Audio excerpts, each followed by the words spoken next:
boa tarde aí. Hoje a gente vai dar continuidade aí ao assunto, beleza? Para começar, eu não gravei o vídeo sobre especiação, então nós vamos falar um pouco disso agora. Naquele dia a gente estava falando sobre como ocorre a seleção das espécies aí hoje em dia, e que a gente falou lá, deu dois exemplos.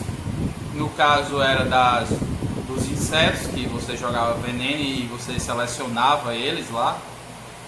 Tipo assim, você mudava o ambiente e por causa disso os insetos eram selecionados. E a gente falou também das bactérias, que por causa dos antibióticos elas iam sendo selecionadas até ficarem resistentes à maioria dos antibióticos que você ia usando ali. Faltou só falar uma coisa.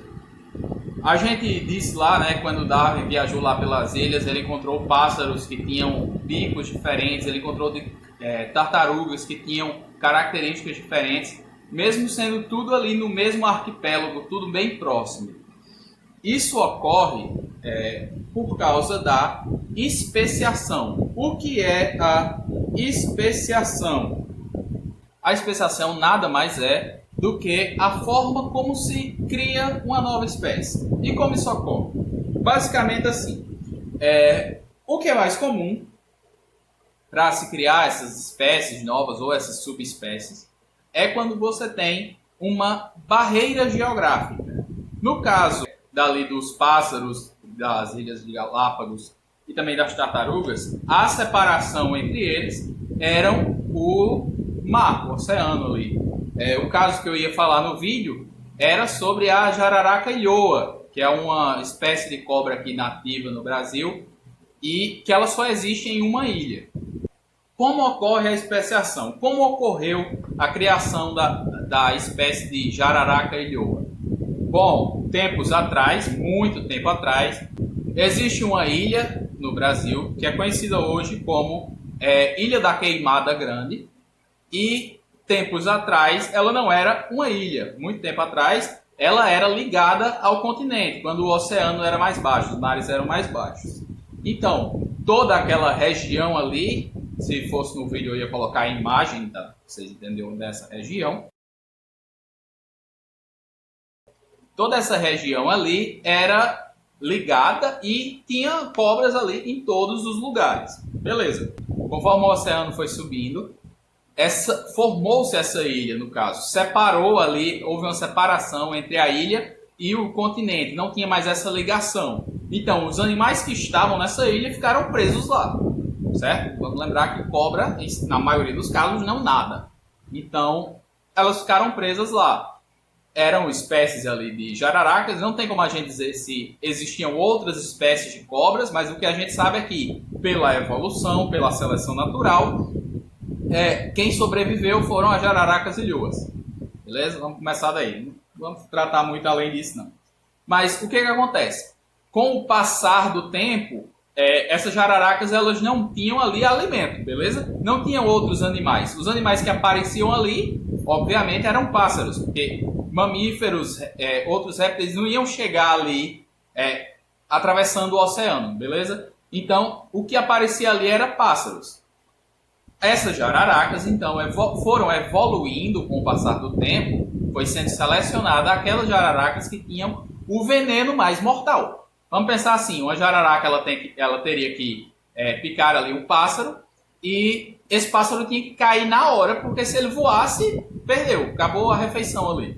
Então, com o passar do tempo, anos e anos de seleção natural, várias gerações, formou-se a espécie que é conhecida hoje como jararaca ilhoa, que nada mais é do que uma espécie de jararaca, só que diferente, seria uma subespécie, uma espécie nova ali.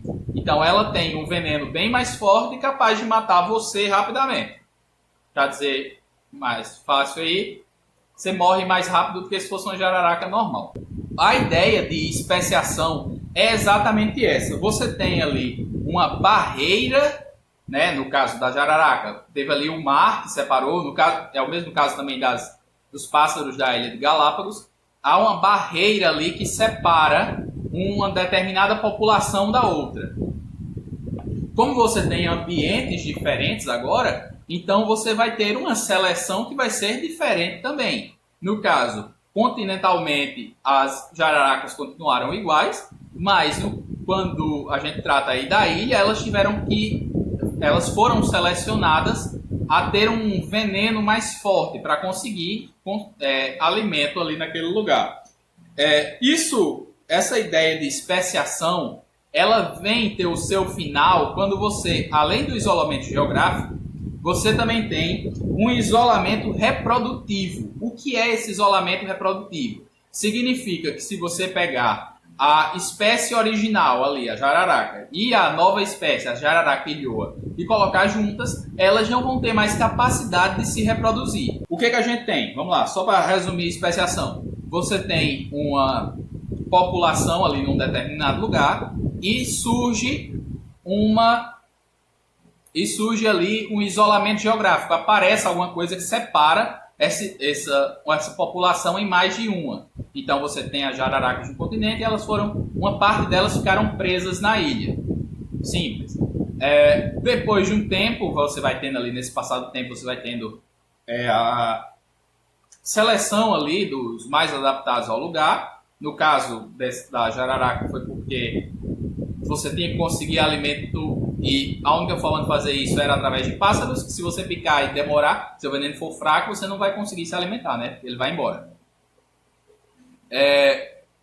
E depois de um tempo, o que acontece? Depois de um tempo, você tem espécies separadas, que se você juntar, ou passou várias gerações, você juntar, você não vai ter mais como haver reprodução ali entre essas espécies. Isso é especiação. Bom, então página aí 70, dando continuidade, a gente também pode falar um pouco sobre a história evolutiva. Como a gente está falando da criação de novas espécies e de evolução, a gente pode falar disso que é a história evolutiva. O que é a história evolutiva? História evolutiva basicamente é de onde os animais vieram. Vou resumir aqui o máximo que deu. Então, quando é que ocorreu aí a separação entre o chacal, o coiote, o lobo e um cachorro que você tem em casa? A história evolutiva nada mais é do que você entender ali quando os animais se separaram. Através da história evolutiva, a gente vai ligando as diversas espécies de forma que a gente chegaria ali num ancestral comum a todas. Então vamos lá. O que separa um lobo de um cachorro? Você vai ter ali um ancestral comum que uma parte dessa população desse ancestral, ele continuou selvagem e outra parte, ela foi sendo domesticada com o passar do tempo. Então você tem aí um ancestral comum, uma população ali que foi dividida. Se a gente volta um pouco mais, você também vai ter ali um ancestral comum entre esse ancestral comum dos cachorros e lobos e o coiote, que são outra espécie diferente. Beleza? Então, a ideia é que a história evolutiva é que a partir de um animal que você tem hoje, você vai encontrando ligações com outras espécies, até chegar em um ancestral comum a todos os seres, incluindo aí seres humanos e bactérias. Então, qual a ligação entre você e uma bactéria? Através da história evolutiva, você pode seguir esse caminho gigantesco, por sinal, até comparar os dois. Se existe uma história evolutiva, a gente consegue ligar as espécies, então você consegue ligar o cachorro que você tem hoje em dia a um lobo, que por sua vez você consegue ligar esses dois a um coiote, e esses três agora a um chacal, e por aí vai. A ideia é que existiu um animal inicial ali. Se você continuar esse caminho ligando todo mundo, você vai ver que existiu um animal. Primeiro, aquele primeirinho ali. Então, como é que surgiu esse animal? A gente está vendo que todas as outras espécies foram evoluindo com o passar do tempo de outras espécies. De onde é que veio o primeiro? E é disso que a gente vai falar hoje, sobre a origem da vida. Para começar, O conceito bíblico de criação diz o seguinte, é que Deus falou e os animais foram criados. Ponto. Mas o que vocês precisam saber, se isso é o que a Bíblia diz, na Idade Média, era o que se acreditava. Acabou. Isso é simples da gente entender. Então, o que se acreditava bem antigamente? Que a vida tinha surgido do nada. Estava lá, não existia vida, e do nada ela surgiu. Pronto. Essa era a ideia. Essa ideia, ela foi mais tarde, né, com o passar do tempo, ela foi sendo assim, de certa forma, comprovada, com muitas aspas possíveis, porque eles observavam o seguinte: se você pegar aí um pedaço de carne e deixar apodrecer, né, normal, você esquece lá um pedaço de carne ou de qualquer outro alimento, qualquer ser vivo, você percebe que com o passar do tempo vai aparecendo ali larvas, vai aparecendo ali insetos, vai aparecendo ali tipo colônias de bactérias e fungos. Então, de onde veio isso? Como é que isso surgiu? Então, isso comprovava, de novo, a ideia que se tinha na época, que a vida podia surgir do nada. Isso se chama abiogênese. A abiogênese vem do grego sem vida, que é abio, e gênese é origem. Então, a origem da vida veio de um lugar sem vida. Beleza?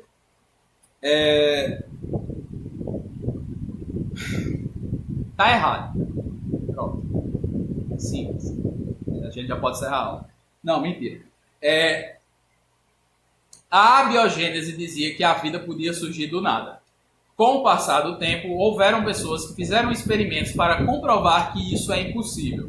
O primeiro é o caso aí que você vê na página 72, a imagenzinha, exatamente falando de uma carne apodrecendo. O cara chamado Francisco Redi, eu não consigo dizer o nome dele da forma correta, não tem um sotaque suficiente, ele fez o seguinte: ele colocou 2 pedaços de carne para apodrecer, um num vidro aberto e um num vidro coberto com uma gaze, certo? Então, o ar continuava ali tendo contato com a carne, no caso do vidro coberto, mas as moscas que ficavam voando ali por cima não não conseguiam chegar até a carne. Então, o ar chegava nos 2 vidros, mas a mosca só chegava em um.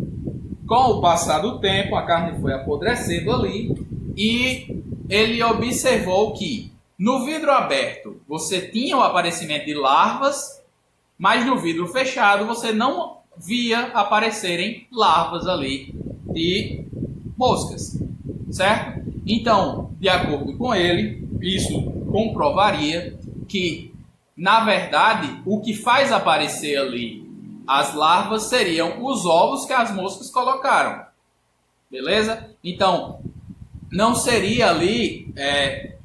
a vida não estaria surgindo do nada, mas quando as moscas têm contato com a carne, elas botam ovos e dos ovos surgem as larvas. Certo? Então, daí a gente vê que não haveria, no caso, uma abiogênese. A vida estaria existindo a partir da vida. Então, a larva estaria vindo a partir da mosca. Ou seja, biogênese. A vida vem da vida. Beleza. Mas isso não foi suficiente aí para convencer as pessoas da época. A população da época não acreditou muito, né, como eu já falei, que a vida não surgiria do nada ali. Não ficaram muito convencidos com isso. Manteve-se ainda a ideia de que, apesar de os insetos, ou seja, os animais maiores, assim, eles não terem como surgir do nada, mas a vida mais simples, os micro-organismos, que tinham acabado de ser descobertos ali na época, eles conseguiriam surgir do nada, certo? Então, para provar isso, um cara chamado Pasteur, vocês já devem ter ouvido falar do processo criado por ele, chamado de pasteurização, que a gente faz de um leite para poder passar eras não, né? Demorar mais, não se vencer, não se estragar muito rápido. Então, Pasteur ele teve a ideia de fazer ali um experimento de forma que se mantivesse o que as pessoas na época diziam ser esse princípio ativo ou esse princípio da vida. Eu não falei, né, o que é esse princípio? Esse princípio é o seguinte, é a ideia de que se o que estivesse ali, o alimento, o ser vivo, seja o que for, estivesse em contato com o ar ali teria esse princípio ativo, o contato com o ar seria esse princípio ativo para a vida, certo? Isso que daria origem à vida. Esse objeto, essa comida, esse ser vivo estar em contato com o ar. Então, por exemplo, você poderia ali ter certos alimentos em conserva. A gente tem aí, vou dar um exemplo do que a gente tem hoje em dia, mas que na época tinham semelhantes. A gente tem hoje em dia, por exemplo, milho em conserva, a gente tem ervilha em conserva e diversas outras coisas, sardinha em conserva.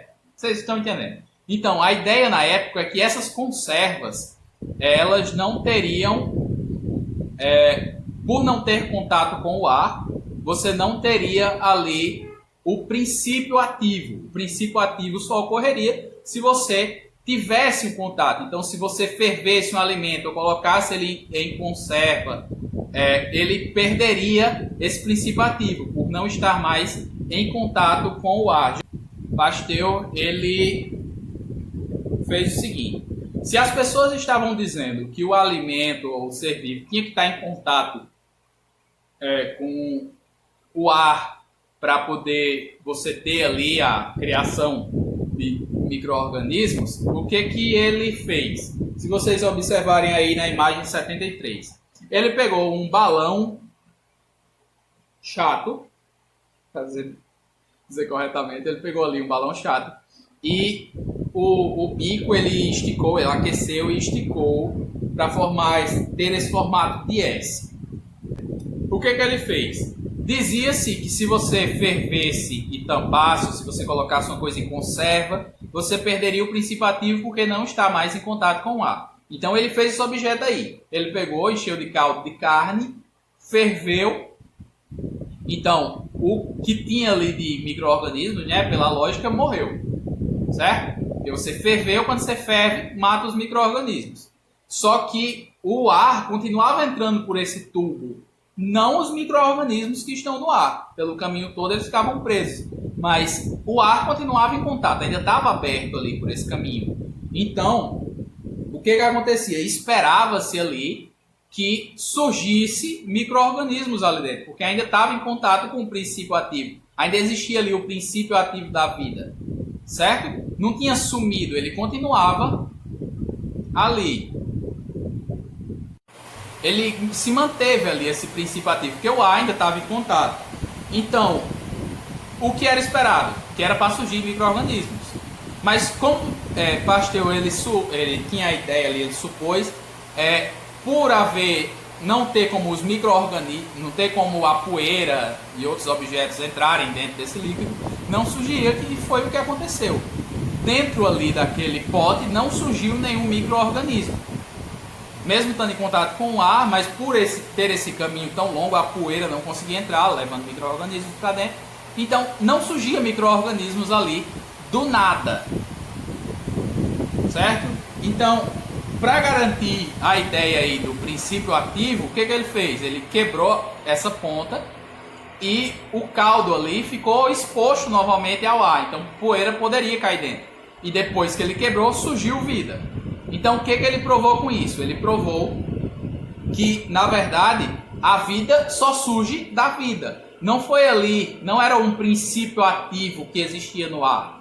Porque se existisse esse princípio ativo no ar, esse contato gerasse esse princípio ativo, no primeiro caso, com a ponta tão grande, ainda tem contato com o ar, deveria ter surgido micro-organismos. Como não surgiu, e depois que ele quebrou, que poeira conseguiu entrar dentro, surgiu, então a vida tinha sido implantada ali e não tinha surgido do nada. Então a vida teria vindo de fora do frasco. Bom, então, agora que a gente entendeu aí a partir de dois caras pelo menos, né, Red e Pasteur, que é impossível a vida surgir do nada, tanto a vida complexa, no caso dos insetos, como a vida mais simples, no caso das bactérias e outros micro-organismos. Como a vida tem que surgir de algum lugar, como ela precisa ali surgir de alguma coisa, ela não pode surgir do nada. De onde é que ela surgiu? Como é que foi isso? E agora? Nós vamos para onde?